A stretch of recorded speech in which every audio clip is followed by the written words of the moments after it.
करने वाली बात है, खुलासा बहुत बड़ा हुआ है कि ईरान के पास परमाणु टेक्नोलॉजी पहुंच चुकी है और ईरान खतरनाक परमाणु रॉकेट, परमाणु मिसाइल बना रहा है जिसकी रेंज कम से कम 3000 किलोमीटर है। और खबर यह है, लीजिए फुल स्क्रीन पर रिपोर्ट लगा रहा हूं, टेलीग्राफ, जी हां, यह टेलीग्राफ बर्तानिया का अखबार है और इसने खुलासा किया है, इन्वेस्टिगेशन रिपोर्ट्स में साबित हुआ है, सबूत मिले हैं कि ईरान परमाणु मिसाइल बना रहा है और वो मिसाइलें यूरोप के देशों तक पहुंच सकती हैं, यानी यूरोप तक पहुंच सकती हैं। इस खबर ने पूरी दुनिया को हिला दिया है। हालांकि ईरान सामने से बार बार मना करता है, अब ईरान सामने से एक्सेप्ट कर भी नहीं सकता, दुनिया को यह भी समझना होगा। अब दोस्तों खबर यह है इस रिपोर्ट में, बल्कि एक दूसरी रिपोर्ट लगा रहा हूं, इस रिपोर्ट से खुलासा, इस रिपोर्ट में यह बताया गया है कि ईरान जो है, ये जो परमाणु बना रहा है, परमाणु मिसाइल, ये नॉर्थ कोरिया की हेल्प से बना रहा है। नॉर्थ कोरिया ने अपने दोस्त ईरान को परमाणु टेक्नोलॉजी शेयर कर दी है, जिसकी वजह से अब ईरान परमाणु मिसाइलें चुपके से बना रहा है। उधर ईरान के जो भी साथी हैं, अंदर ही अंदर ईरान की मदद तो कर ही रहे हैं। चाइना के कई ऐसे पोर्ट हैं जिसका इस्तेमाल ईरान कर रहा है तेल ले जाने और वहां से उसके बदले दूसरे सामान लाने में। तो आप समझ सकते हैं कि ईरान का साथ इस वक्त कई मुल्क चुपके चुपके दे रहे हैं। उधर ट्रंप इस वक्त सकपका गया है क्योंकि उसको लग रहा था कि ईरान पर हमला करना आसान है। ऐसे में 1 महीना पूरा हो चुका है, हर दिन ईरान वेस्टर्न देशों को नया सरप्राइज दे रहा है। अब उसने एक और मिसाइल सिटी दिखाया है जो जमीन के नीचे है और ईरान ने इस ताकत को दिखाकर अमेरिका और इजराइल को एक बार फिर से टेंशन में डाल दिया है।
सिर्फ इतना ही होता तो बात खत्म हो जाती। ईरान ने अपना एक नया मिसाइल सिस्टम भी दिखा दिया। इस मिसाइल का नाम कद्र 380 है। हजरात, इसकी मारक क्षमता 1000 किलोमीटर है और ये दुश्मन के डिफेंस सिस्टम को भेदती हुई बढ़ती है। हजरात, इस तरह की मिसाइल ईरान हमेशा से बनाता रहा है और अमेरिका, इजराइल का मानना यह है कि ईरान के पास अनगिनत इस तरह की खतरनाक मिसाइलें हैं। फ्रांस के राष्ट्रपति इमैनुअल मैक्रोन ने ईरान से कहा है कि हमारे 2 नागरिक आपकी कैद में हैं, उन्हें जल्द से जल्द रिहा करो। खूब गाली बको ईरान को और खूब गाली बको शिया को। यही दोस्तों हमारी औकात है और यही शिया संगठन फिलिस्तीन के लिए आगे आते हैं, लेबनान के लिए आगे आते हैं, बैतुल मुकद्दस के लिए आगे आते हैं। जिन हुथीस का हमास ने शुक्रिया अदा किया, वो आपको पता है कौन है? पता नहीं होगा, चलिए छोड़िए, क्या करना है, हमें तो शिया सुन्नी करना है। जब से बशर अल असद की सरकार पलटी है और ये जोलानी की सरकार आई है, इसकी फौज ने और इसने इजराइल के खिलाफ कोई कदम नहीं उठाया और इजराइल सीरिया में कब्जा करता रहा। अब पहली बार एक लंबे समय के बाद पहली बार सीरिया के अंदर, नॉर्थन सीरिया में सीरिया के अंदर मौजूद जो इजराइल की मिलिट्री है उसके ऊपर शिया समुदाय के एक संगठन जिसका ताल्लुक ईरान से है, ईरान की प्रॉक्सीज कहा जाता है उन्हें, उस या वाली अब्बास नाम के संगठन ने, क्या नाम है संगठन का, या वाली अब्बास नामी संगठन ने इजराइल के मिलिट्री के ऊपर अंधाधुंध फायरिंग की। कहा जा रहा है कि उस फायरिंग से इजराइल पूरी तरह से हड़बड़ा गया है, इजराइल की सेना हड़बड़ाई है। हजरात लोगों आपने देख लिया है, बिल्कुल हिजबुल्लाह और ईरानी लड़ाकों जैसा इनका या वली अब्बास नाम का संगठन और लोगो है। अब दोस्तों बताइए कि सीरिया की फौज ये जो जोलानी वाली है वो हिम्मत वाली है या ये? बहरहाल सीरिया के जोलानी ने तो इजराइल को कबूल ही कर लिया है। उधर पीकेके ने सीरिया के अंदर एक धमाका किया जिसमें 3 आम लोग मारे गए, कई सीरिया की सेना के जवान घायल हुए। पीकेके ने ये धमाका सीरिया की फौज को, ये जो जोलानी की फौज है उसको निशाने पर रख के किया था। जोलानी की गवर्नमेंट ने कहा था कि अब हम आ गए हैं तो शांति आ जाएगी, ये आया है। उधर सीरिया में अमेरिका की फौज भी अलग अलग इलाकों में अब नजर आने लगी है, देखिए।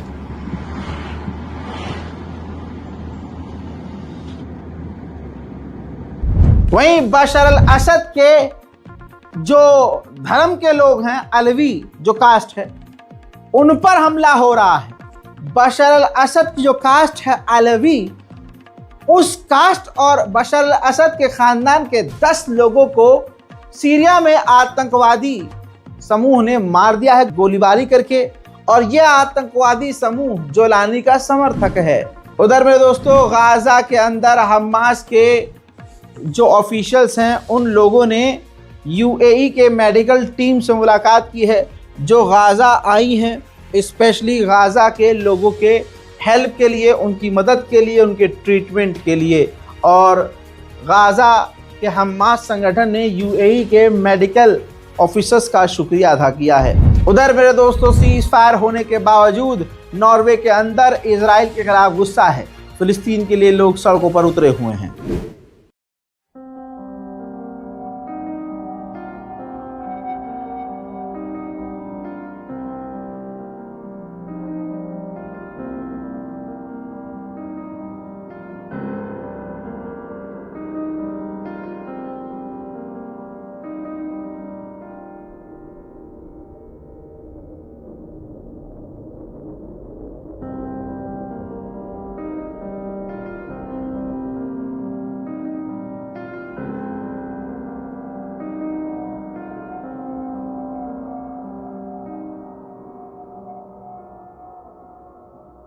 ठीक इसी तरह से स्वीडन में भी फिलिस्तीन के लिए प्रदर्शन जारी है।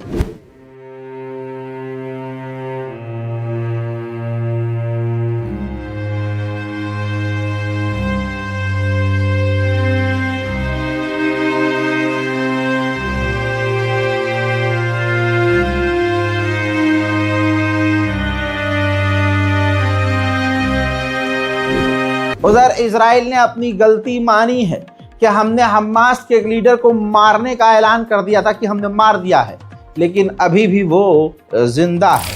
उधर मलेशिया एक इंटरनेशनल कॉन्फ्रेंस करने वाला है गाजा को दोबारा से बनाने के लिए। वहीं 5 लाख लोग नॉर्थन गाजा में अपने अपने जमीनों पर वापस आ चुके हैं क्योंकि घर तो बचा ही नहीं है। हजरात इजराइल का एक पोर्ट है तमार प्लेटफॉर्म नाम का, जो कि इजराइल में ही है, पोर्ट है। अजरबैजान ने इजराइल से डील की और उस पोर्ट का 10% हिस्सेदार बन गया है। डील की सेकंड फेज की बात कल यानी मंडे से इजराइल और हमास के बीच शुरू हो जाएगी। हजरत मोहतरम, हमास की कैद से एक बुजुर्ग व्यक्ति रहा हुए यहूदी, उनके बेटे ने मीडिया को बताया कि हमास ने मेरे बाप को सही सलामत और बहुत ही अच्छी कंडीशन में रखा, यानी जिस कंडीशन में हमास खुद था उसी कंडीशन में मेरे बाप को रखा। जो वो खुद खाते थे वही मेरे बाप को खिला। मतलब आप समझ रहे हो कैदी को कैदी की तरह नहीं रखा। रिपोर्ट्स तो यहां तक कहती हैं कि यहूदी कैदियों को बचाने के चक्कर में हमास को मोटा नुकसान भी जान का उठाना पड़ा है। इजराइल के सपोर्ट में एक इजरायली रशियन व्यक्ति जो रशिया में रहता है, उसके पास रूस की भी नागरिकता है, सोशल मीडिया पर इजराइल के समर्थन में कुछ खतरनाक पोस्ट कर दिए, कमेंट्स कर दिए फिलिस्तीन के खिलाफ। तो रूस ने क्या किया, तुरंत उस इजरायली नागरिक को 5 दिन के लिए जेल में डाल दिया है। उधर इजराइल का बड़ा कबूलनामा आ गया है। इजराइल ने अपने ही लोगों को 7 अक्टूबर को कत्ल किया था। रिपोर्ट आपकी स्क्रीन पर है। इजराइल ने खुद एडमिट किया है कि उस दिन 7 अक्टूबर सन 2023 को जब हम पर हमला हुआ तो हमारी तरफ से 11,000 बम, 500 हैवी बम और 180 मिसाइल दागी गई बॉर्डर की तरफ, जिसमें हमारे अपने लोग भारी मात्रा में मारे गए। हजरात, आपको याद होगा कि कट्टरवादी नेता बेंजीवीर और दूसरे नेता फिलिस्तीन के खिलाफ यहूदियों को बड़ी बड़ी राइफल बांट रहे थे, ऑटोमेटिक गन बांट रहे थे। बाइडन ने पाबंदी लगा दी थी। फिर अब उसके बाद ट्रंप जब आया है तो वो सोच रहा है कि $34 मिलियन की खतरनाक एडवांस राइफलों को जो सीज किया है, जो बैन किया हुआ है अमेरिका के द्वारा, वो दे दिया जाए इजराइल को, ताकि इजराइल के आम लोगों के पास भी ये राइफल हो और वो फिलिस्तीनियों के घरों पर हमला करें, फिलिस्तीनियों को डराएं धमकाएं और उनके मकानों को छीन लिया जाए। मिडिल ईस्ट स्पेशल रिपोर्ट में आज और अभी के लिए इतना ही। चैनल को जल्दी से सब्सक्राइब कीजिए, वीडियो को लाइक कीजिए और अपनी राय कमेंट सेक्शन में जरूर लिखिए। जय हिंद।